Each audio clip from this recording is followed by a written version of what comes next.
BH Invisível, com Gustavo Ziller. Olá, Belo Horizonte querida, tá começando mais um BH Invisível, mais um projeto que propõe mapear e dar voz às maravilhosas iniciativas da nossa cidade do coração. Cidade mais legal do Brasil, cidade mais especial da América Latina. Não tem lugar nesse universo, em Marte, mais legal que Belo Horizonte. Já falamos sobre educação, empreendedorismo, saúde, cultura e hoje a gente mergulha no tema segurança. Eu recebo nos estúdios da Band News a Luciana Dandara, ou Lu Dandara, que eu acho mais charmoso, mais legal, mais acolhedor, tá, Lu? Então a gente vai te chamar de Lu Dandara, claro, co-fundadora e gestora do cursinho comunitário da Dandara e da cooperativa de costura de mulheres na Dandara. A gente vai falar mais um pouquinho sobre isso.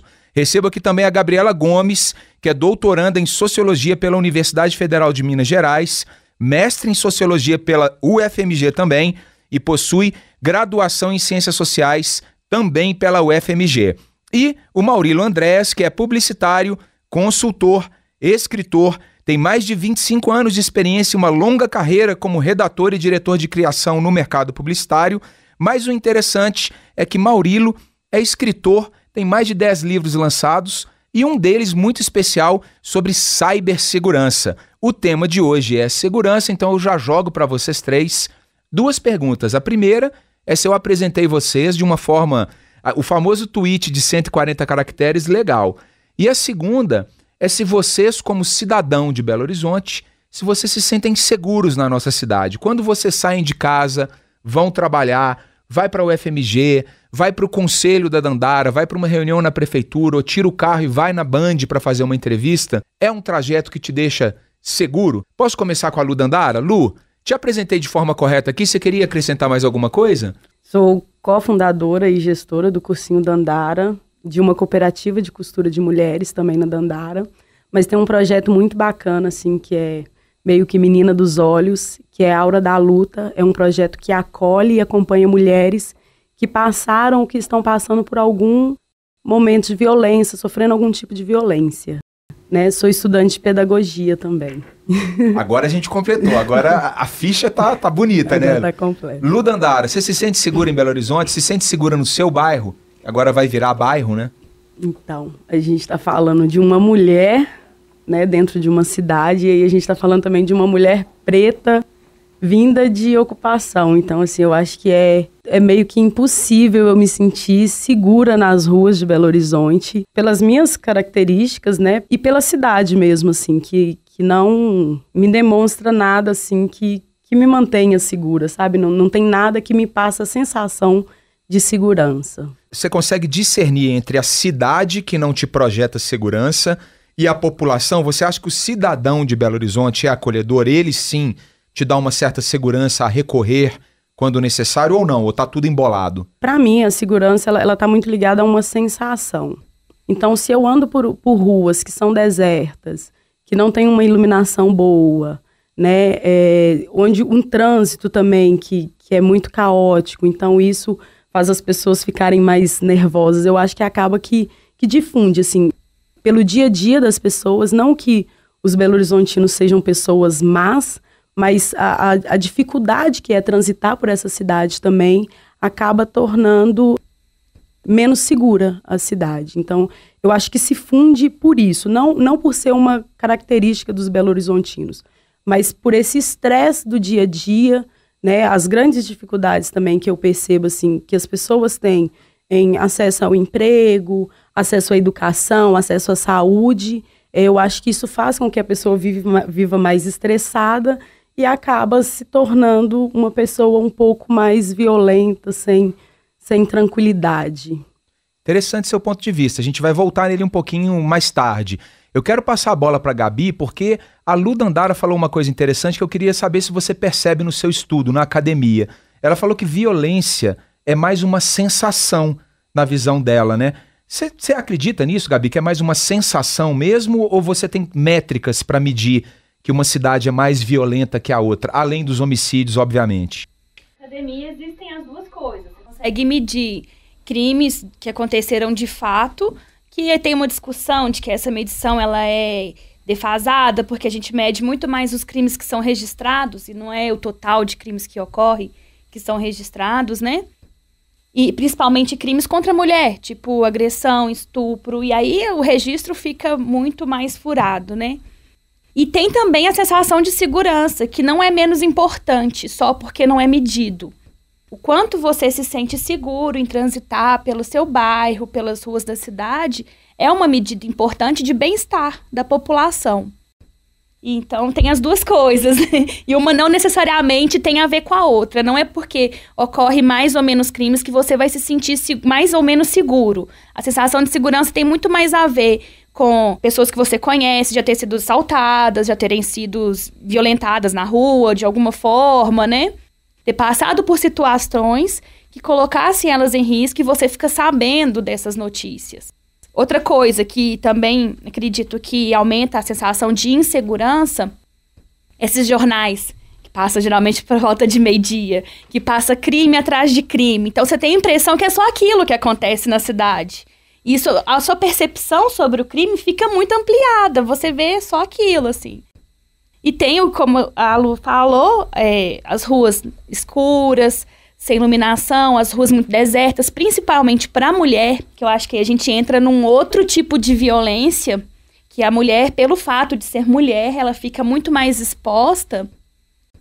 E aí entra outro tipo de sensação de segurança também, que não é uma segurança de você ser morta por homicídio ou você ser roubada, é muito mais ligada à violência sexual, assim.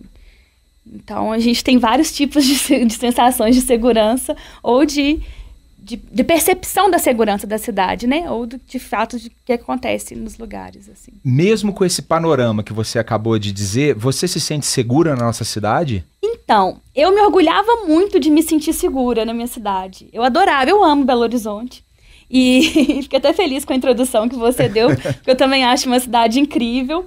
Só que isso é uma relação muito afetiva. Então, no bairro onde eu moro atualmente, eu morei lá desde os 5 anos de idade. Então, eu conheço a maior parte dos moradores. Eu saía durante a adolescência, voltava de madrugada, de ônibus, sem medo nenhum. Eu andava nas ruas sem medo. Porque eu conhecia o espaço. E eu vi que isso mudou ao longo dos anos, porque a dinâmica da cidade mudou também. E eu comecei a me sentir insegura. Muito mais, eu refletindo aqui agora, depois que eu comecei a tomar consciência de agressões, de quanto que para a mulher andar na rua é um risco. Eu acho que a minha percepção de segurança mudou muito a partir de que eu cresci e que eu fui tomando consciência de fatos sobre violência contra a mulher. Então, a minha percepção de segurança está muito atrelada muito mais a esse fato de violência com as mulheres do que de violência geral. A sua tese de doutorado é sobre crimes contra a mulher ou é mais ampla? Não, eu estudo jovens homicidas. Jovens homicidas, incrível. Isso. Depois eu vou te indicar uma série, tá, Gabi? Que eu acho que você já viu, que é espetacular e é sobre isso. Vou passar a bola agora para Maurilo e vou continuar na mesma linha. Te apresentei corretamente, faltou alguma coisa? E a segunda pergunta, você se sente seguro na sua cidade? Bom, quanto à apresentação, foi um currículo bem feitinho, mas tem algumas coisas que eu acho que é legal falar. Eu participei de um projeto muito bacana, chamava Casa da Santíssima, que ele lidava com crianças em situação de risco familiar. Então, eram crianças que já tinham sofrido violência ou que tinham perdido os pais e que a gente trabalhava no contraturno escolar e eu escrevi um livro com essas crianças. Então, quando você fala do livro, um dos títulos foi esse. Escrito com crianças que estavam numa situação de alta exposição à violência. Então, eu acho... E também sou pai de uma menina de 13 anos, que te dá uma outra visão sobre a violência, né? E aí, até já respondendo a segunda pergunta, eu sou pouco preocupado com a violência por pura inconsequência.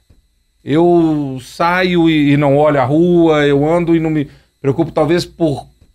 Não sei, por ter sido criado no interior, então eu nunca criei essa sensação de que a violência era uma coisa muito próxima. E eu sou assim até que vem a observação da Lu, até que algum sinal me chama a atenção. Opa, essa rua aqui tá mal iluminada. Opa, o que tá acontecendo ali? Não tem ninguém, não tem uma polícia, não tem... Aí você começa a ter. Então, eu, pelo meu espírito, eu não sou preocupado com a violência. Eu Eu tendo a achar que é tudo seguro, mas quando minha filha sai, o meu cuidado é que tudo é inseguro. Quando eu passo em determinados lugares, é tudo inseguro. Então, eu vivo essa dualidade, assim. Embora segurança não seja uma preocupação minha, direto eu chego em casa, minha mulher, por exemplo, fala assim, olha para os dois lados. Você já viu? Dá uma volta no quarteirão. Pode ser que tenha alguma coisa esquisita ali. Eu chego, paro o carro no meio da rua, fico no celular, não me preocupo muito com isso. Mas quando envolve um lugar que eu não conheço, um lugar que a gente vê que o poder público não está presente ali, ou quando envolve minha mulher ou minha filha, meu alertazinho de segurança acende, né? Engraçado que vocês três falaram, a fala de vocês foi muito interessante, porque tem essa coisa da sensação mesmo, né? E eu queria colocar para vocês um exemplo e voltar a essa pergunta para a gente explorar um pouquinho mais nesse primeiro bloco do programa. Eu morei em São Paulo um tempo, 6 meses, e eu e a Paty, a gente não permitia os nossos filhos atravessar a rua para ir na padaria, que era na esquina da nossa casa, para comprar pão. Porque a sensação que eu tinha em São Paulo era que naqueles 100 metros, que era 50 para ir e 50 para voltar, algo ia acontecer, né? Quando a gente voltou a morar em Belo Horizonte, que é a melhor cidade do Brasil, eles vão e voltam para a aula. É claro que eu estou falando de uma realidade diferente. É claro que a região centro-sul é diferente da região norte, que é diferente da região de Venda Nova, do Barreiro. Tem as regiões que têm especificamente os seus índices e as sensações relativas a esse tema. Mas eu não conseguia permitir isso em São Paulo, e aqui eu me sinto tranquilo. E eu não permitia não por ser um pai autoritário, mas por insegurança mesmo. Então eu volto à pergunta. Vocês acham que uma das metas de qualquer prefeitura, e principalmente da prefeitura da nossa cidade, seria tentar reduzir essa sensação, que é uma coisa meio lúdica, de segurança que a gente tem na nossa cidade? Lu Dandara, você acha isso? Eu fiquei muito pensando nele falando assim, que às vezes não vê um policiamento e tudo. E eu tenho quase que certeza, eu trabalhei muito tempo com a juventude da ocupação, eu fui conselheira municipal de juventude também, trabalhei no Conselho Municipal de Juventude.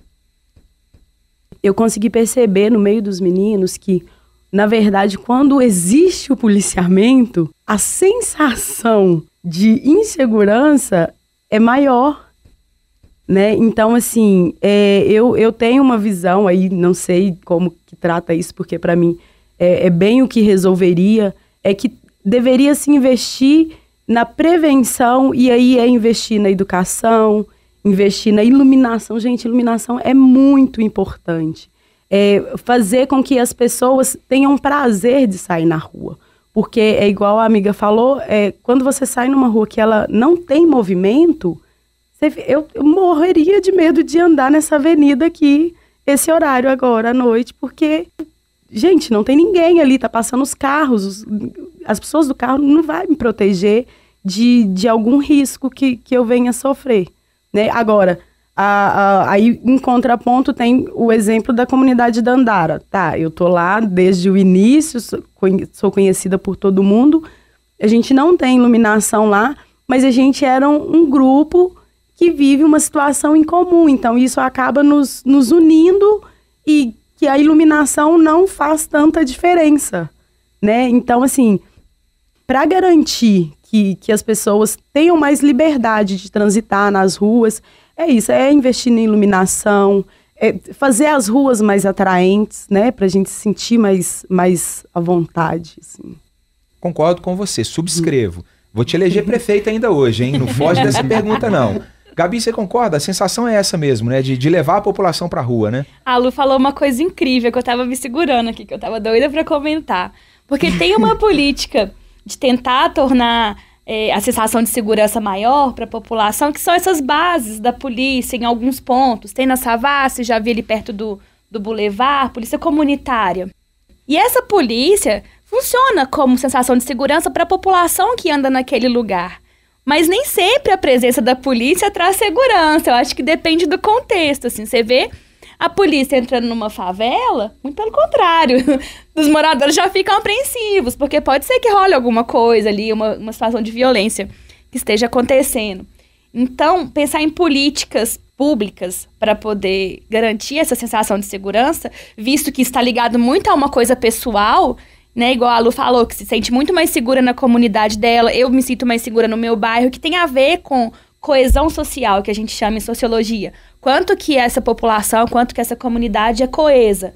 Então, você confia no seu vizinho. E talvez quando você morou em São Paulo, você não se sentia tão seguro, porque São Paulo é uma cidade onde você quase não conhece seus vizinhos. Então, é muito mais... A individualidade é muito mais preservada. Você não tem tanto contato. Então, por isso mesmo, você não tem com quem contar também ao mesmo tempo, né? Com certeza. Pessoal, a gente vai ter que encerrar o primeiro bloco, mas o tempo tá gostoso. Eu falei com vocês três que o papo ia ser bom. O ouvinte de BH Invisível já está acostumado quando a gente engata a quinta marcha e vai e fica gostoso o papo. Mas infelizmente a gente vai parar o primeiro bloco rapidinho. Mas antes eu quero falar que quem assumiu o nosso Instagram essa semana com o tema segurança foi a fotógrafa belo-horizontina Dabiene Souto. Ela tá no @Dabiene, Dabiene, Souto com 2 T's, Dabiene Souto. Vai lá no nosso Instagram que tem a informação dela, tem as fotos que ela postou, muito legal. E se você for fotógrafa em Belo Horizonte e quiser assumir nosso Instagram por uma semana, o contato tá nas nossas redes sociais, @BHInvisível ou pelo e-mail bhinvisível@gmail.com, ok? A gente já volta com o segundo bloco de segurança, tá quente o papo, tá bem gostoso, segura aí um tiquinho.